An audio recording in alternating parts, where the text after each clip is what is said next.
Season's greetings from the Volvo Ocean Race fleet. It was a Christmas spent at sea for our intrepid racers. Some entered into the festive spirit with gusto, while others preferred to focus all their efforts on the chase for Leg 2 glory. All of Team Telefonica's energy was concentrated on hunting down the leg leaders, Camper, whom they had firmly in their sights.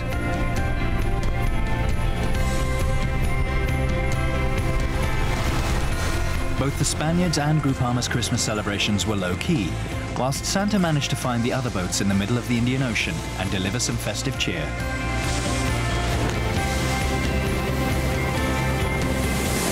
I got a beautiful Christmas card for my daughters. Merry Christmas. Good idea present. We all miss you very much. Lots of love, Amelia and Zoe. Love you lots of love. Almost exactly at midnight, we had this ripping 40-knot squall come through and just knock our socks off for a little while. And this is our Christmas. This is our family on board the boat. And from all of us on board Mar Nostro to all of you out there, we wish you the healthiest and happiest Christmas and Christmas holidays and New Year's. The start of this edition of the Volvo Ocean Race provided more drama than any other in the event's history, testing morale, teamwork and patience to breaking point. As the challenges mounted, the personality of each crew shone through, and this is the story so far. Team Telefonica's report card was graded A+. The Spaniards were the only team to produce a flawless performance. The key to their success? Single-mindedness and confidence, and a canny, if modest, navigator in the shape of Australian Andrew Cape. You've got to have a plan which can be quite changeable, fluid, as they say. And that does evolve all the time. And picking every forecast we get, which is really every 12 hours, we analyse that quite in detail. I think we maybe just got out of the Med past Gibraltar that, we'd be able to map sort of a plan. And pretty much once I had the thoughts in my mind and ways to get out of any problems, and we just set on our own course. We didn't actually look or care where the rest of the fleet went. We were just looking purely at defending the weather and getting there the fastest we could. And where the fleet goes doesn't really worry us. And Telefonica was indeed the fastest, and the first boat home to Cape Town docking to a rapturous welcome. The remainder of the fleet did not fare quite as well.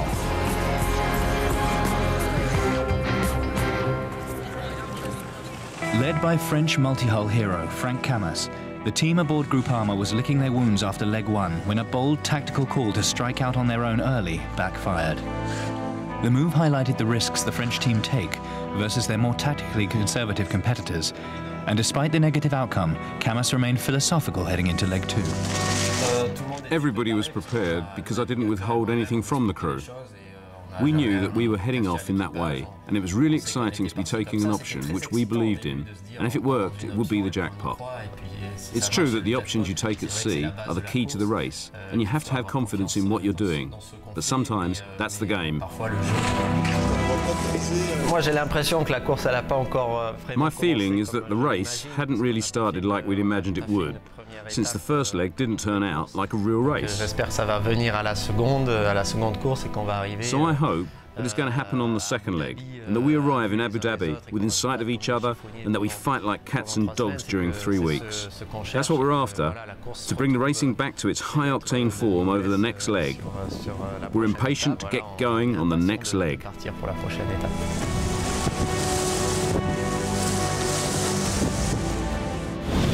Bang! Biggest bang you've ever heard in your life. 5 years. When that thing fell in the water, I was just mad. And that's all I kept saying to myself is 5 years to get to this point. We got the horse, we got the boat, we got the crew. We're nip and tuck, We could be competitive in this race. And bang, that bang. Ugh, that bang. Puma Ocean Racing was a genuine contender for Leg 1 glory until disaster struck in the South Atlantic. Worst possible place, worst possible time, and the start of an amazing adventure.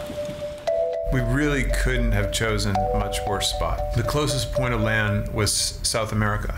Do we really want to go backwards? Are we gonna get to Cape Town in time if we go backwards?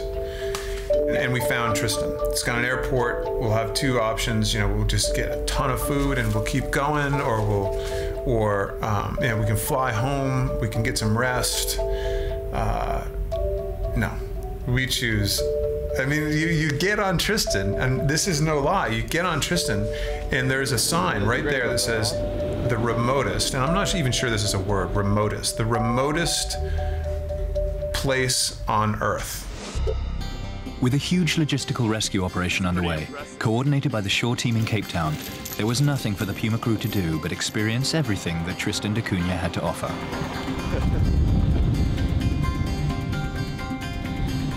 There's a head of tourism, and I sat down with the tourism group and we mapped out, I said, I want my guys to be busy from the moment until the moment we leave, because we just got to stop. We got to stop thinking about the race. Walking up to my ball here, we've got, let's say, about 100 yards to go, but some cow hazards to deal with. That's how playing golf, climbing the mountain, doing hikes. Does this mean we get to go down? Hope so. Think it's a male and a female? I don't know, apparently it's really hard to tell. Touring the lobster factory, that was fascinating. This is the economic driver of this island. Is this bad boy right here. Just grab him, I guess. Yeah. This is where they kill all of us.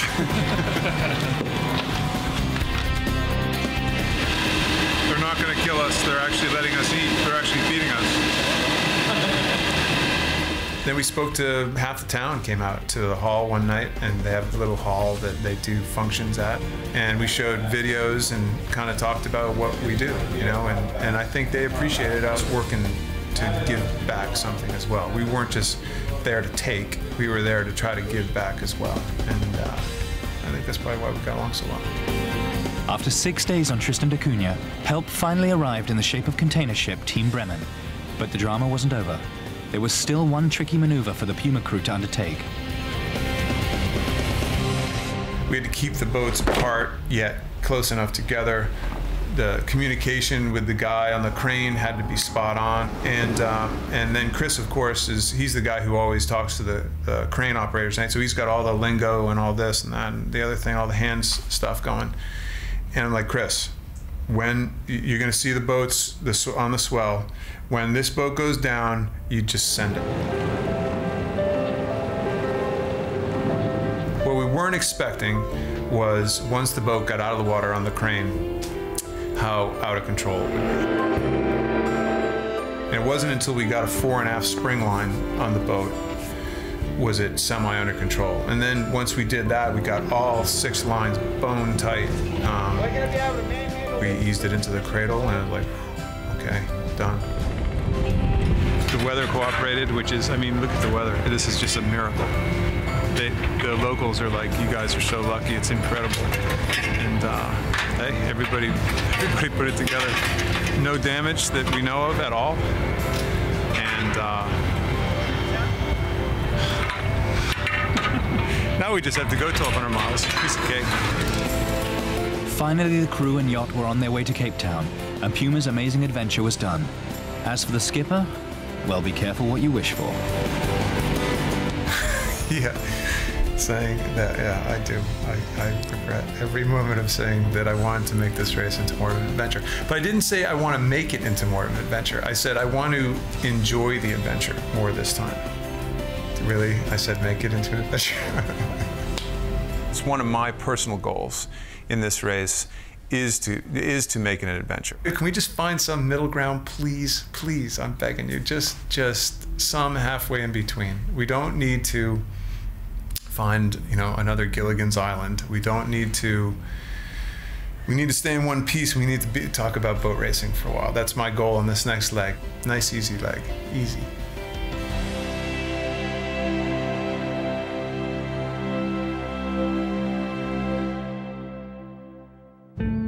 Arriving as deck cargo on a ship is an ignominious way for any team to arrive at the first port of call. But with her bow section torn to pieces in leg one after hitting a submerged object during a torrid first night at sea, it was Team Sanya's only way to stay in the race. There's no doubt in my mind that we landed on something sharp. It's amazing how quickly the water came in. Lucky not to sink, it was a devastating start to an already challenged Chinese program. A late entry, they're campaigning a boat built for the last edition of the race, meaning they'd have to survive on wits and guile rather than rely purely on boat speed. This campaign's about trying to be opportunistic, trying to be the one that can cut corners tactically, trying to, you know, steal the odd podium position in an import race or a leg or whatever. So for me, it was just disappointment. Who knows? We could have been on the podium if we'd managed to just, you know, be 3 metres further one side or the other as we were going through the med there. The Sanya team arrived in Cape Town locked in a desperate race against time to replace a 4-metre section of the yacht's bow in order to make the leg 2 start to Abu Dhabi.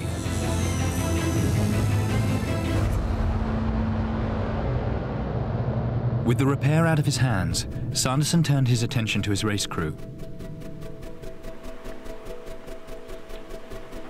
Having missed 3 grueling but important conditioning weeks at sea, he made the most of Cape Town's topography, setting his sailing team a much-needed fitness challenge.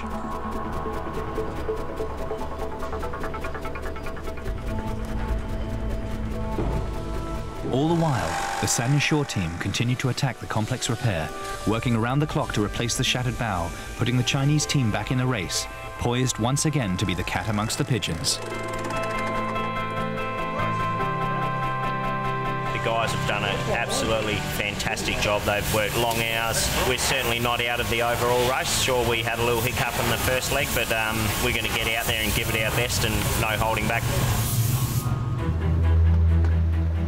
Camper with Emirates Team New Zealand looked strong early on, leading the fleet out of the Straits of Gibraltar, but one moment of indecision would cost them dearly.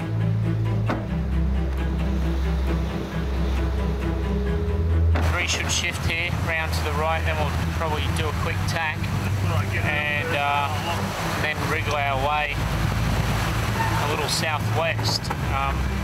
Got a lot to catch up. The guys are sort of 40 miles in front. When we were parked up last night, they were out here moving west, so a lot to do actually. Not happy. However, Lady Luck appeared to be on the Kiwis' side. When Puma dropped their mast, Camper was sure of second place in the leg. But there was a sting in the tail for the Camper crew. During a sail change in the South Atlantic, Mike Parental was washed down the foredeck and into the shrouds.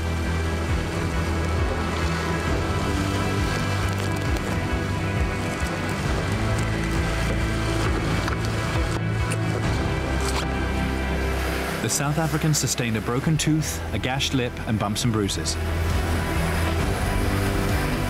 Patched up on board, on arrival in Cape Town, the priority for Parental, after celebrations from the hometown boy, was professional medical treatment. Good! Happy to be home. Good. Lots of friends and family. And a dentist.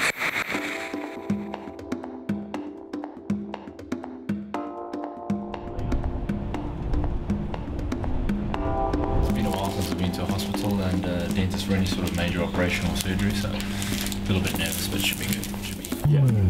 So basically we're not going to complete the entire operation today, so what they'll do is they'll put in the first part of the insert and then and let that heal in, and then when I get to New Zealand they'll put the second part of the insert in and the remaining tooth. So normally when you get into port you sort of get 4 or 5 days off as the sailors to just go away and spend time with friends and family and you know, rest and recover, but fortunately I'll spend most of my time looking after the dental appointments and surgeon appointments, but it's part of the game, and unfortunately it happened. But it's good that after today it'll be closed and finished. Please have a seat. Sure. Basically, what happened, the tooth was basically lost at sea. The top part of the tooth broke off. So what we're going to do is we'll remove the tooth, and then we may do a hard and soft tissue augmentation of the area as well. I will basically harvest some of the bone in the area, and then I may also take a small piece of gum from his palate and I will transplant it over to the area so that he gets a natural looking result in the area. You feel a little bit of pressure when I put it in? Yeah.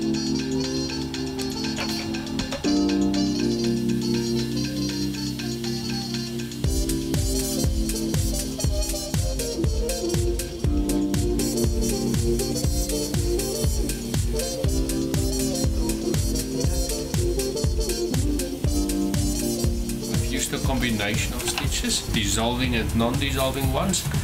And next time when he comes for his follow-up appointment, I'll show the medical officer how to do it.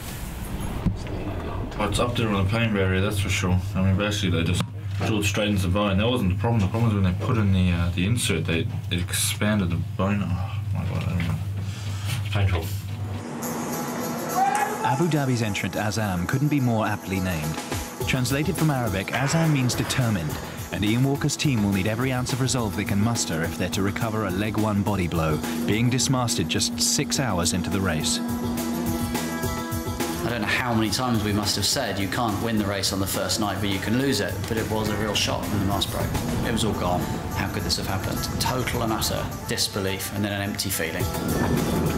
Leg one from Alicante to Cape Town should have revealed just where Walker and his Abu Dhabi team stand, but the dismasting and their subsequent decision to retire and ship their yacht to Cape Town means they and their competitors remain unclear about Azam's potential. This is a test for us to bounce back from this and recover our confidence, recover our composure really as a group, and then and move forward from here. And time will tell how successful we are at that. Yeah, it's going to be a nervous first week for us.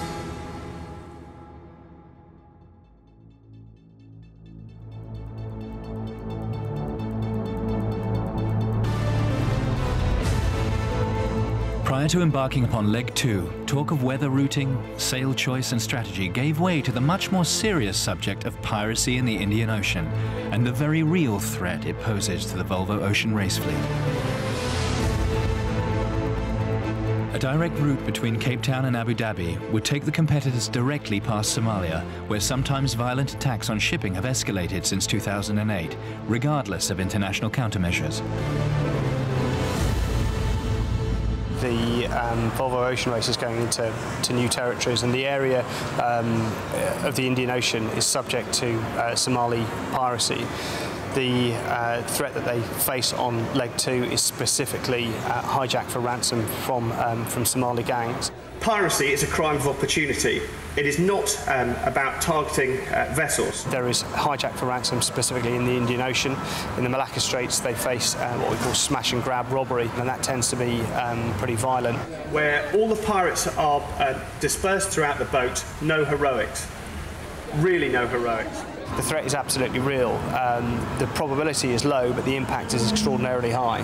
Put your hands in the air and do exactly as they tell you. They're unlikely to harm any member of the crew because you cannot ransom a dead body. To minimise the threat, the Volvo Ocean Race organisers announced their plan to help shield the fleet, implementing exclusion zones and adopting a communication stealth mode to protect the yacht's positions at sea.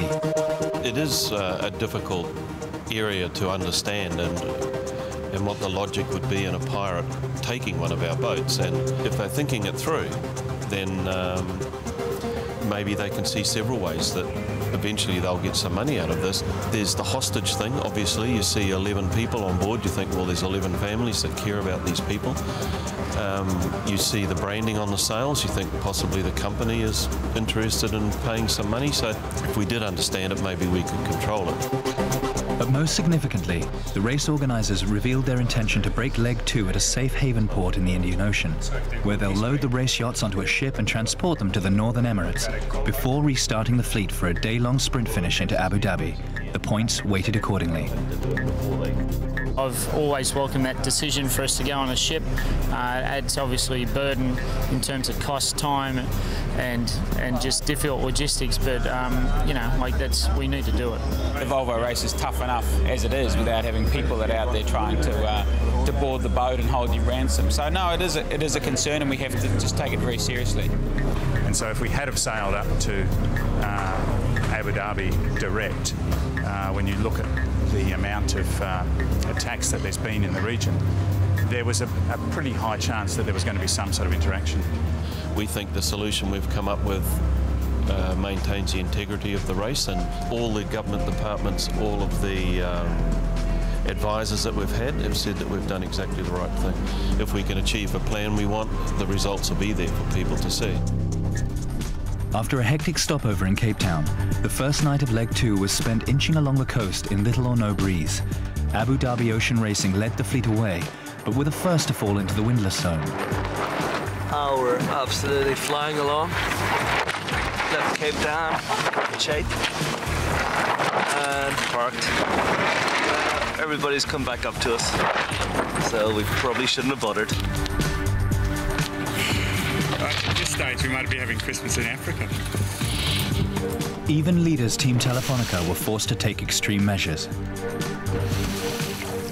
The winds died, got progressively less and less overnight, and coming to this headland we found more and more current. And in fact, we got to a stage where we were going backwards, so it's better to put the anchor down and stay where we are rather than go backwards. As the fleet clawed its way up the South African coast towards Port Elizabeth, it was literally all hands on deck, tacking and stacking and changing sails as the boats picked their way through the minefield of wind holes and adverse currents close to the shoreline. I don't think any of us got hardly any sleep last night. I think maybe the most amongst the whole crew was 2 hours, so everybody's very, very tired at the moment.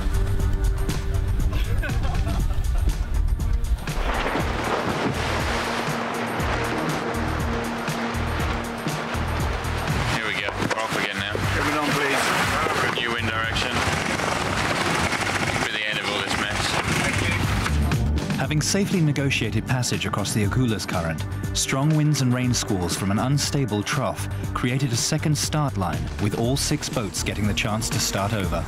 Living up to their reputation as the risk-takers, Groupama was the first to make their move, opting to split from the rest of the fleet on a southeasterly angle that saw them accelerate away from their rivals, but also from the finish line. By the end of their maneuver, they were further from their destination than when they started the leg in Cape Town, but in a strong position. The following day, Sanya also left the fold, heading north towards Madagascar and an emerging tropical storm system. All the fleet is gathered together, just compressed behind a slow-moving cold front that we couldn't get through. So in the end, we decided to do what the weather files told us to do a little shortcut to the north. For the gamble to pay off, Sanderson needed the intense low-pressure system to move east, allowing Sanya to thread the needle between the storm and Madagascar and take the lead. But their delight was short-lived. Yeah, well, it's all a bit disappointing and sad here on the Team Sanya boat. We had just pretty much broken through the low-pressure system, and we were very excited about the fact that the breeze was going right, and we were going for a sail change, and I looked up in there, the D2, the piece of rigging that comes from the mast to the bottom spreader, was flapping in the wind, and unfortunately that's the end of our race. Heartbreak for Sanya as they relinquished their lead and headed for Madagascar to make repairs to their mast, while the rest of the fleet raced on to the safe haven port in the Indian Ocean, where their chauffeur awaited. First to arrive yet again was Team Telefonica, but only just. Less than 2 minutes separated them from camper after an almighty tussle over the last 8 miles, with both boats claiming and then relinquishing the lead. The delight on board the Spanish boat was clear for all to see as they increased their lead at the top of the Volvo Ocean Race leaderboard.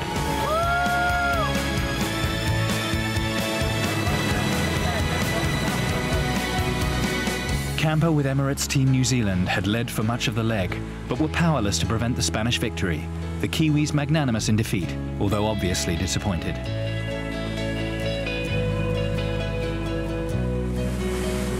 Puma Ocean Racing arrived in 3rd position, with Groupama a further 2 hours behind them in 4th. Once again, the French team's gamble had failed to pay off.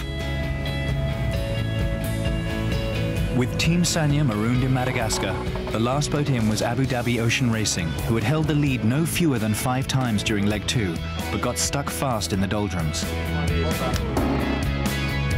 With all 5 boats docked at the safe haven, it was time for them to be lifted onto their transporter. Hearts were in mouths as the multi-million-dollar racing machines were hoisted 40 feet onto the container vessel. With precious cargo safely strapped into place, it was time for the fleet to head out to sea and towards the Northern Emirates, ready for the final sprint into Abu Dhabi.